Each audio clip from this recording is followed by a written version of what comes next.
மாமனா மச்சானா யாருக்கு கொடுக்க வேண்டும் கிஸ்தி அப்படின்ட்டு நம்முடைய பிரதமரும் கேட்பார்னு நம்ம எல்லாம் வெயிட் பண்ணிட்டு இருந்தோங்க. ஆனா அப்படியெல்லாம் அவர் கேட்கல. 500 பில்லியன் அளவுக்கு அமெரிக்க பொருட்களை இந்தியா வாங்கியாக வேண்டும். இந்தியாவின் பொருளாதாரத்தை காவு வாங்கி இருக்கிறார். ஈரானோடு செய்து கொண்டிருக்கக்கூடிய ஒப்பந்தங்களை ரத்து செய்ய வேண்டும் அப்படின்னு சொல்றாரு டொனால்ட் ட்ரம்ப். பிரதமர் என்ன பண்ணிட்டாரு? கொடுங்க சாமி, நான் கையெழுத்து போட்டுறேன் என்பதாக போட்டிருக்கிறார். இதற்கு பரிசாக 50% வட்டியிலிருந்து 18% குறைத்திருக்கிறார் டொனால்ட் ட்ரம்ப்.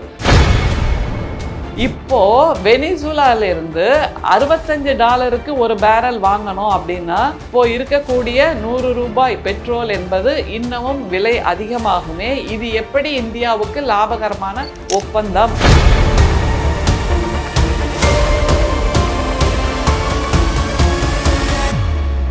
வீரபாண்டிய கட்டபொம்மன் படத்துல ஒரு வசனம் வரும் தெரியுமா? வானம் பொழிகிறது, பூமி விளைகிறது, எதற்கு கொடுக்க வேண்டும் கிஸ்தி? எங்களோடு வயலுக்கு வந்தாயா, நாற்று நட்டாயா, கதிர் அறுத்தாயா, மாமனா மச்சானா யாருக்கு கொடுக்க வேண்டும் கிஸ்தி அப்படின்ட்டு வீரபாண்டிய கட்டபொம்மன், அந்த ஆங்கிலேயர்கள் நம்மை ஆண்டபோது கட்டபொம்மன் இந்த கேள்வியை கேட்டதாக அந்த திரைப்படம் சொல்லும். அது மாதிரி நம்முடைய பிரதமரும் கேட்பார்னு நம்ம எல்லாம் வெயிட் பண்ணிட்டு இருந்தோங்க. ஆனா அப்படியெல்லாம் அவர் கேட்கல.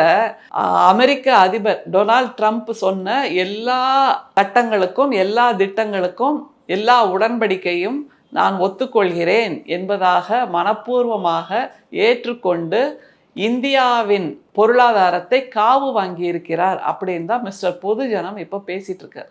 என்ன பேசுறாரு தெரியுமா? இந்த லிஸ்ட் சொல்றேன், அதை கொஞ்சம் ஃபாலோ பண்ணுங்க. அப்பதான் டீகோட் பண்ண முடியும் பல விஷயங்களை. ஜனவரி 30 எப்ஸ்டீன் ஃபைல் ரிலீஸ் ஆகுது.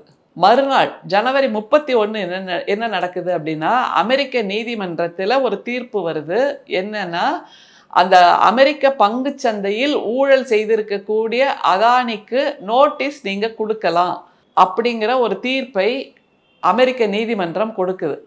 இந்த ரெண்டும் மறுநாள் நடந்த உடனே நம்முடைய பிரதமருக்கு நிச்சயமாக அமெரிக்க அதிபர் ட்ரம்ப் அவர்கள் என்ன சொல்லி கையெழுத்து போட சொன்னாலும் நாங்கள் போட தயாராகிட்டோம், என்ன கண்டிஷன் வேணால் நீங்கள் போட்டுக்கோங்க அப்படின்னு சொல்கிறார். உடனே அதற்காக அமெரிக்க அதிபர் ட்ரம்ப் என்ன தெரியுமா பண்ணுறாரு? இந்த வார்த்தையை அவங்க பயன்படுத்துகிறாங்க. 500 பில்லியன் ஷாப்பிங் லிஸ்ட் அப்படின்னு சொல்கிறாங்க அமெரிக்காவில்.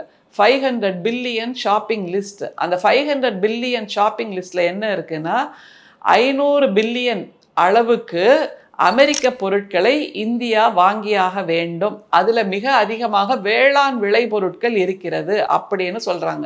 இந்த வேளாண் விளைபொருட்களை டொனால்ட் ட்ரம்ப் அந்த தேர்தலில் நிற்கும் போது அங்கே உள்ள வேளாண்மையாளர்களுக்கு தேர்தல் வாக்குறுதியாக கொடுத்தாராம். நான் உங்களை இன்னமும் அதிகமாக செல்வந்தர்களாக மாற்றுவேன், உங்களுடைய விளைபொருட்களுக்கு மிகப்பெரிய உலக சந்தையை உருவாக்கி கொடுப்பேன்னு அவர் வாக்குறுதி கொடுத்திருக்கார். அந்த வாக்குறுதியை நிறைவேற்றும் விதமாகத்தான் இந்தியாவில் உங்களுடைய பொருட்களை நான் விற்க வைக்கிறேன் என்பதாக ஒரு ஒப்பந்தத்தை கொடுத்திருக்கிறார் டொனால்ட் ட்ரம்ப். நம்முடைய பிரதமர் என்ன பண்ணிட்டாரு? கொடுங்க சாமி, நான் கையெழுத்து போட்டுறேன் என்பதாக போட்டிருக்கிறார். டொனால்ட் ட்ரம்ப் பண்ணின இன்னொரு திட்டம் என்ன தெரியுமா? ரஷ்யாவிடமிருந்து $50 அந்த கச்சா எண்ணெயை இந்தியா வாங்குகிறது. ஆனா வெனிசுலாட்ட இருந்து $65 நீங்க வாங்கணும் அப்படின்னு ஒரு கண்டிஷன் போடுறார். நாங்க வாங்குறோம் யா அப்படின்னு நம்முடைய பிரதமர் தலையசிச்சிட்டாரு. அடுத்தது ஈரானோடு செய்து கொண்டிருக்கக்கூடிய ஒப்பந்தங்களை ரத்து செய்ய வேண்டும் அப்படின்னு சொல்றாரு டொனால்ட் ட்ரம்ப். அதையும் நாங்க பண்ணிடுறோம் யா அப்படின்ட்டு நம்முடைய பிரதமர் ஒத்துக்கொள்கிறார். இதற்கு பரிசாக 50% வட்டியிலிருந்து 18% குறைத்திருக்கிறார் டொனால்ட் ட்ரம்ப். நம்முடைய பிரதமர் எப்பவுமே டபுள் என்ஜின் சர்க்கார்னு ஒன்று சொல்லுவார்ல, அது என்னங்கிறது இப்போதாங்க புரியுது. இந்தியாவில் இருக்கக்கூடிய பிஜேபியின் அரசு ஒரு என்ஜின், அவர்களை ஆட்டி படைக்கின்ற அமெரிக்காவில் இருக்கக்கூடிய ட்ரம்பின் அரசு இன்னொரு என்ஜின். இதைத்தான் அவர் டபுள் என்ஜின்னு சொல்லிட்டு இருக்காரு. இந்தியாவில் இருக்கக்கூடிய பிஜேபி ஆட்சி, பிஜேபி அரசு, பிஜேபி என்ஜின்கிறது ஓடாது.